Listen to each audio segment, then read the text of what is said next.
नमस्कार। स्वागत है आपका मेरे YouTube चैनल पर। मैं पंडित अंशु शर्मा। यदि आप अपनी हस्तरेखा दिखलाना चाहते हैं, हस्तरेखा का विश्लेषण चाहते हैं, तो आप मेरे दिए गए नंबर पर व्हाट्सएप पर संपर्क कर सकते हैं। तो चलिए अब बात करते हैं आपकी कौन सी सूर्य रेखा दिलाएगी आपको अच्छी सरकारी नौकरी या अच्छी नौकरी, अवार्ड और साथ ही साथ पैतृक संपत्ति। तो इसके लिए आप सभी लोग जानते होंगे, नहीं जानते हैं तो नए आगंतुक जान सकते हैं कि सूर्य पर्वत जो होता है वह पिता का कारक होता है, वह ऊर्जा का कारक होता है, वह आंखों का कारक होता है, वह हड्डियों का कारक होता है, वह नौकरी का कारक होता है। तो यहां पर आपको देखना होगा सूर्य पर्वत को। आपकी जो उंगली, इस उंगली को सूर्य की उंगली बोलते हैं। अनामिका उंगली के नीचे का जो पर्वत है ये सूर्य पर्वत है। सूर्य पर्वत की स्थिति यदि आपके हाथ के अंदर है तो आपको एक उत्तम नौकरी मिलती है। इस उत्तम नौकरी में सरकारी नौकरी के क्या प्रारूप होते हैं इसको बता रहा हूं। तो चलिए, यदि आपके पास में यहां पर किसी भी प्रकार से एक छोटी बड़ी रेखा इस प्रकार से खड़ी है तो इसका मतलब यह है कि ये व्यक्ति अपने जीवन के अंदर नौकरी करेगा। यहां पर केवल और केवल मैं नौकरी की बात कर रहा हूं कि ये व्यक्ति नौकरी करेगा।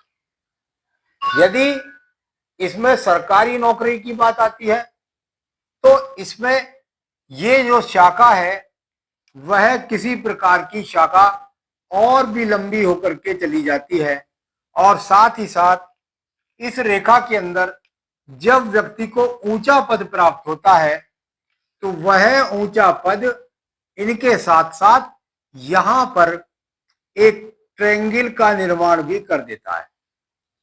ये ट्रायंगल सरकार से अवार्ड भी दिलाता है।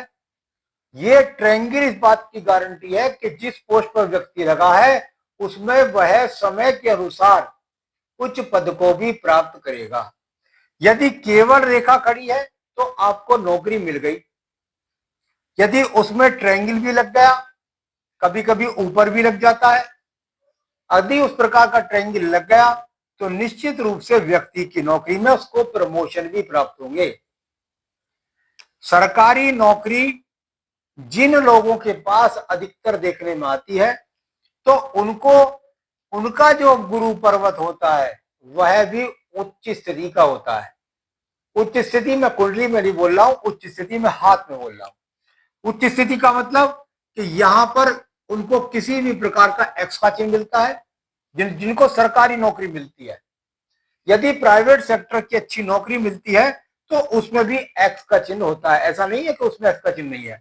उच्च नौकरी, उच्च बढ़िया नौकरी के लिए यहां पर एक्स का चिन्ह, यहां पर त्रिभुज का चिन्ह, यहां पर चतुर्भुज का चिन्ह, कोई सा भी एक चिन्ह, यहां पर स्वास्तिक का चिन्ह और यहां पर फिश का चिन्ह आपको प्राप्त होता है। तो चलिए, ये कोई सा चिन्ह मिल जाएगा, चतुर्भुज मिल जाए, त्रिभुज मिल जाए, कुछ भी मिल जाए, खड़ी रेखा होना भी अच्छा ही गिनती में कहलाता है। तो ये सूर्य रेखा यदि आपके पास अच्छी है, केवल खड़ी है तब भी, यदि ट्रायंगल लगा हुआ है तो और अच्छी, और साथ ही साथ ये अब नौकरी में ट्रांसफर को देख लीजिएगा कि नौकरी जो होगी मेरी, जो सरकारी नौकरी होगी उसमें ट्रांसफर कितने होंगे। यदि आपके पास में ये बुध रेखा होती है, एक रेखा के रूप में या दो रेखा के रूप में या तीन रेखा के रूप में है, तो ये इस बात को बताती है कि नौकरी में कुल मिलाकर के 3 ट्रांसफर का सामना होगा। एक ही जगह पर नौकरी जिन लोगों की खत्म हो जाती है, जिन्हें ट्रांसफर का सामना नहीं करना पड़ता, उनके पास एक शाखा इस प्रकार से होती है, या 2 ट्रांसफर है तो एक शाखा इस प्रकार से है। और ये थोड़े शुरू में गए, कुछ दिन नौकरी करी, अपने स्थान पर नौकरी को ट्रांसफर कराना चाहते थे, अपने क्षेत्र में पहुंच गए, ज्यादा है तो ज्यादा जगह नौकरी करने के लिए पहुंच गए। तो बुद्ध पर्वत भी इन लोगों का बहुत ही सुंदर होता है।